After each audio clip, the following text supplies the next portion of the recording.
तो दोस्तों, क्योंकि रिश्तों के भी रूप बदलते हैं कि आज के एपिसोड की शुरुआत होती है नोइना से, जो साफ कह रही होती है मिताली से कि वो उस परिवार के साथ किसी भी हालत में बिजनेस नहीं करना चाहती। उसका मानना होता है कि इस फैसले की वजह मिताली भी अच्छी तरह जानती है। मिताली उसको शांत होने के लिए कहती है और समझाती है कि आखिर इसमें इतनी बड़ी प्रॉब्लम क्या है। नोइना खुद एक बिजनेस वुमेन है और रोज अलग अलग क्लाइंट्स के साथ काम करती है। ऐसे में वीरानी फैमिली को भी सिर्फ एक क्लाइंट की तरह देखकर प्रोफेशनली काम किया जा सकता है, लेकिन नोइना के लिए ये इतना आसान नहीं होता। वो मिताली को याद दिलाती है कि सामने कोई आम फैमिली नहीं बल्कि वीरानीज है।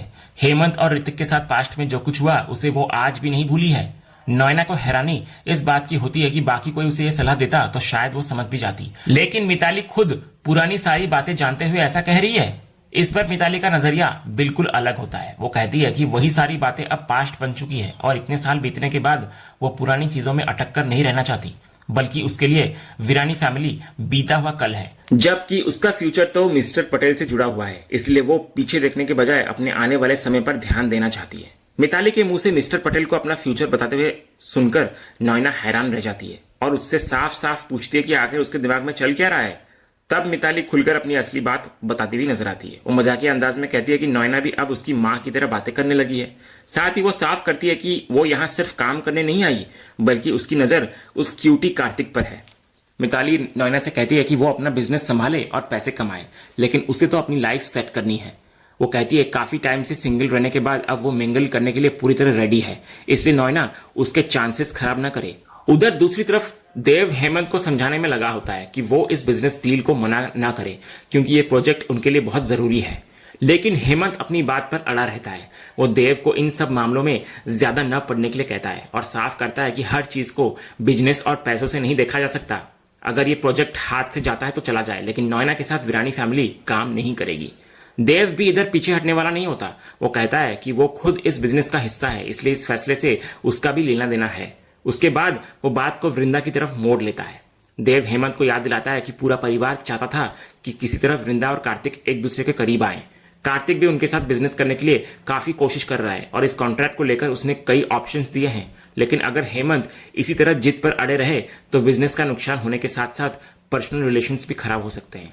देव के मुताबिक उन्हें नोइना के साथ रोज उठना बैठना नहीं है, सिर्फ प्रोफेशनल तरीके से प्रोजेक्ट पर काम करना है। ऐसा करने से बिजनेस भी समझ सकता है और शायद वृंदा की लाइफ भी एक सही दिशा में आगे बढ़ सके। वो हेमंत को समझाता है कि अभी अभी वृंदा और कार्तिक के बीच चीजें थोड़ी नॉर्मल होनी शुरू हुई है, इसलिए इस समय कोई ऐसा फैसला लेना ठीक नहीं होगा जिससे सब फिर बिगड़ जाए। देव आखिर में वृंदा के अकेलेपन की बात सामने रखता है। वो हेमंत को याद दिलाता है कि करीब 10 साल से वृंदा अपनी लाइफ अकेले संभाल रही है। त्योहार हो या जिंदगी के दूसरे मौके, उसके हिस्से में अक्सर अकेलापन ही आया है। और कुछ टाइम पहले हेमंत खुद सभी को समझा रहा था कि अकेले लाइफ बिताना कितना मुश्किल होता है। इतने में कार्तिक भी सभी से एक बार फिर इस एसोसिएशन को मौका देने की रिक्वेस्ट करता है। उसका कहना होता है कि एक बार कोशिश करने में कोई नुकसान नहीं है, शायद नोइना को और खुद को एक मौका देने से आगे की चीजें बेहतर हो जाए। तो आखिरकार हेमंत अपना फैसला बदल लेता है और प्रोजेक्ट के लिए हामी भर देता है। ऋतिक भी उससे पूछता है कि क्या वो अपने इस फैसले को लेकर पूरी तरह श्योर है, अगर जरूरत हो तो वे थोड़ा और टाइम लेकर सोच सकते हैं। लेकिन हेमंत अब पीछे हटने के मूड में नहीं होता। वो साफ करता है कि एक बार फैसला ले लिया तो अब प्रोजेक्ट किया जाएगा। हालांकि धीरे से वो ये भी कहता है कि यह फैसला वो सिर्फ वृंदा के लिए ले रहा है।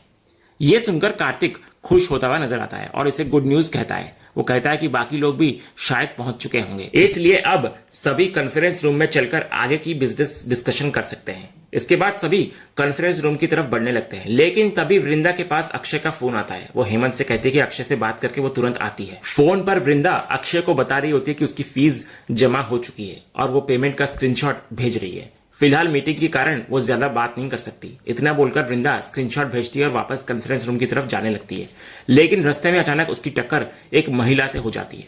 वृंदा बिना सामने देखे तुरंत माफी मांगती है और टिश्यू लाने की बात कहकर आगे बढ़ने लगती है।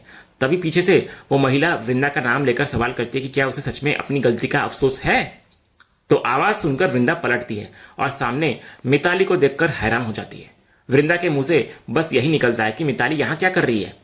तो मिताली अपने पुराने अंदाज में बताती है कि नोइना मासी यहां क्लाइंट है, तो जाहिर है वो भी यहीं पर होगी। उल्टा उसे इस बात का शौक है कि वृंदा यहां कैसे पहुंच गई। वो ताना कसते हुए कहती है कि मुंबई छोड़कर जमशेदपुर आने के बाद भी वृंदा ने जैसे उसका पीछा ही नहीं छोड़ा। मजाक उड़ाते हुए वो यहां तक कहती है कि शायद पिछले जन्म के किसी बुरे काम की सजा उसे अब मिल रही है। वृंदा भी उसकी बातों का जवाब देते हुए साफ करती है कि मिताली असल में कैसी है ये उससे बेहतर कोई जानता ही नहीं, लेकिन फिलहाल वे यहां काम के लिए आए हैं, इसलिए बेकार की बातों में पड़ने की जरूरत नहीं है। मिताली भी ताना कसते हुए कहती है कि वृंदा से काम के अलावा और उम्मीद भी क्या की जा सकती है। वो कहती है कि वैसे भी उसके पास बेकार की बातों के लिए टाइम नहीं है। इसी बीच ऋतिक कॉन्फ्रेंस रूम से बाहर आता है और वृंदा को बताता है कि मीटिंग शुरू होने वाली है, लेकिन अगले ही पल उसकी नजर मिताली पर पड़ जाती है और वो भी उसको देखकर हैरान नजर आता है। ऋतिक को देखते ही मिताली फिर ताना मारना शुरू करती है। वो कहती है कि वैसे तो उसको हॉरोस्कोप जैसी चीजों पर भरोसा नहीं है, लेकिन आज घर से निकलने से पहले अपनी जन्म पत्री जरूर देख लेनी चाहिए थी उसे, क्योंकि एक ही दिन में उसका सामना एक एक्स होम ब्रेकर यानी कि वृंदा और अपने एक्स हस्बैंड ऋतिक से हो गया है। ऋतिक भी चुप नहीं रहता, वो पलटकर नोएना को असली होम ब्रेकर कहते हुए मिताली पर भी ताना कसता है। उसका कहना होगा कि जब मासी आई है तो पुराना अपना बैगेज भी साथ लाई होगी, लेकिन उसने ये सोचा नहीं था कि अब मिताली को भी झेलना पड़ेगा। इस पर मिताली साफ बोलती है कि ऋतिक को उसे झेलना ही पड़ेगा क्योंकि वो उनकी बेटी की माँ है। तभी उसे अपनी बेटी की याद आती है और वो पूछती है कि उनकी लिटिल बेबी कैसी है अब। ऋतिक कहता है कि शेम ऑन यू मिताली कि उसको तुम अपनी बेटी बोल रही हो, इतने सालों बाद पूछना पड़ रहा है कि वो कैसी है, सच अ शेम। इतना बोलकर ऋतिक वृंदा से कहता है कि क्यों टाइम वेस्ट करना है ऐसे लोगों के साथ, चलिए यहां से। इतना कहकर वो वृंदा को अंदर ले जाता है। उधर कॉन्फ्रेंस रूम में कार्तिक सभी के साथ काम शुरू होने पर अपनी खुशी जाहिर करता है। वो कहता है कि उसकी एक खास पॉलिसी है कि work hard and party harder. उसके मुताबिक जितना खुलकर सेलिब्रेट किया जाए उतनी ही मोटिवेशन के साथ दोबारा काम किया जा सकता है। इसलिए कार्तिक इस नई पार्टनरशिप की शुरुआत एक पार्टी से करना चाहता है और सभी को अपने घर पर डिनर के लिए इनवाइट कर देता है। उसका ये प्रपोजल सुनकर कुछ देर के लिए सभी खामोश नजर आते हैं। हेमंत इसको अननेसेसरी बताते हुए सीधे काम पर ध्यान देने की बात करता है, जबकि नोएना भी ऐसी फॉर्मेलिटीज से बचने को कहती है। लेकिन कार्तिक समझाता है कि यह सिर्फ एक नॉर्मल डिनर है, साथ बैठने, बातचीत करने और एक दूसरे को बेहतर समझने से उनकी बिजनेस बॉन्डिंग भी मजबूत होगी। वो सभी से आने की रिक्वेस्ट करता है और साथ ही कहता है कि किसी को कोई फूड एलर्जी हो तो पहले ही बता दे, लेकिन इनविटेशन को मना न करे।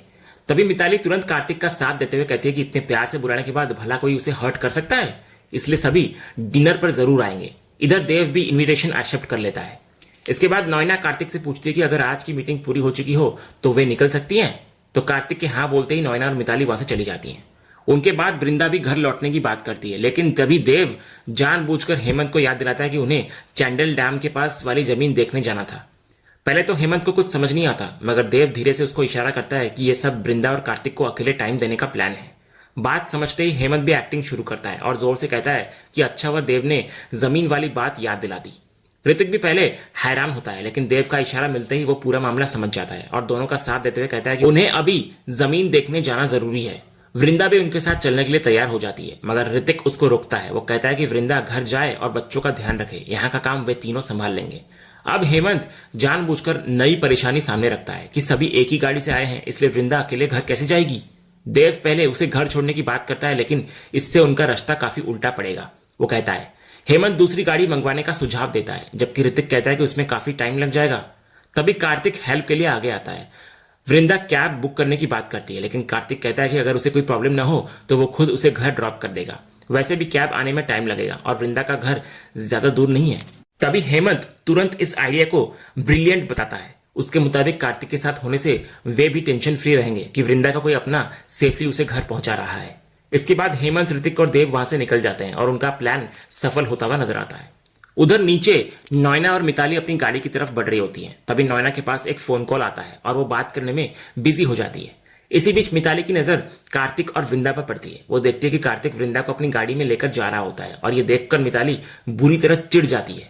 उसके मन में तुरंत पुरानी बात आती है। उसे लगता है कि वृंदा एक बार पहले भी अंगद को उससे छीन चुकी है और अब उसकी नजर कार्तिक पर है, लेकिन इस बार मिताली पीछे हटने के लिए तैयार नहीं होती। वो मन ही मन तय करती है कि वृंदा को जीतने वो नहीं देगी, क्योंकि उसके हिसाब से कार्तिक सिर्फ उसका होगा। अगले सीन में हम एवी यानी अंगद को एफएम स्टूडियो पर देखते हैं। रेडियो होस्ट लिसनर्स का स्वागत करते हुए कहता है कि आज वे एवी से खास बातचीत करेंगे और उनके बारे में कुछ ऐसी बातें जानने की कोशिश करेंगे जिन्हें उनके फैंस हमेशा से जानना चाहते हैं। इसके बाद होस्ट अंगद से उसकी आइडेंटिटी को लेकर सवाल करता है। वो कहता है कि इस वक्त लाखों लोग लाइव उसको सुन रहे हैं और हर किसी के मन में यही क्यूरियोसिटी है कि एवी हमेशा अपना चेहरा मास्क के पीछे क्यों छिपाता है। आखिर उसकी असली पहचान और चेहरे को दुनिया से दूर रखने की वजह क्या है। तो अंगद बहुत शांति से जवाब देता है कि वो एक सिंगर है और लोग उसकी आवाज से प्यार करते हैं, चेहरे से नहीं। उसके मुताबिक शायद यही बेहतर है कि हर लिसनर अपनी इमेजिनेशन में एवी का एक अलग चेहरा बना ले। हो सकता है कि इसी वजह से लोग उसकी आवाज और गानों से ज्यादा कनेक्ट कर पाते हों। इसके बाद रेडियो होस्ट उसकी आवाज में छिपे दर्द का जिक्र करता है और जानना चाहता है कि आखिर उस दर्द के पीछे की वजह क्या है। वो अंगद को लाखों लिसनर्स के सामने अपना दर्द शेयर करने का मौका भी देता है, लेकिन अंगद इस सवाल पर साफ कर देता है कि वो दर्द सिर्फ उसका अपना है और उसे किसी के साथ बांटना नहीं चाहता। यह उसकी पर्सनल लाइफ का हिस्सा है। तो होस्ट उसकी प्राइवेसी का सम्मान करते हुए बात को आगे बढ़ाता है और अब उस खास नए गाने की डिमांड करता है जिसे एवी ने इस लाइव प्रोग्राम के लिए तैयार किया है। अंगद फिर गाना शुरू करता है, लेकिन वो अपना एक पुराना सैड सॉन्ग ही गाने लगता है। तो रेडियो होस्ट तुरंत उसको रोकता है और याद दिलाता है कि ये गाना लोग रांची कॉन्सर्ट में पहले ही सुन चुके हैं। आज लिसनर्स को कुछ बिल्कुल नया और इंटरेस्टिंग सुनने का प्रॉमिस किया गया है, इसलिए एवी को ऐसा गाना सुनाना होगा जो पहले कभी किसी ने न सुना हो। ये सुनते ही अंगद मुश्किल में पड़ जाता है। वो सामने बैठे विकास की तरफ इशारे में कह रहा होता है कि उसके पास कोई नया गाना तैयार नहीं है, लेकिन विकास लगातार उसको गाने के लिए कहता रहता है और अंगद समझ नहीं पाता कि अब लाइव प्रोग्राम में वो क्या सुनाए। उधर दूसरी तरफ कार्तिक और वृंदा गाड़ी में घर की ओर जा रहे होते हैं। इसी बीच कार्तिक रेडियो ऑन करता है और संयोग से वही एफएम स्टेशन चल रहा होता है जहां एवी का लाइव प्रोग्राम जारी है। रेडियो पर अनाउंसमेंट होती है कि आज एवी अपना नया सॉन्ग सुनाने वाला है। यह सुनते ही कार्तिक उत्साहित होकर वृंदा को कहता है कि आज उन्हें एवी का बिल्कुल नया गाना सुनने को मिलेगा।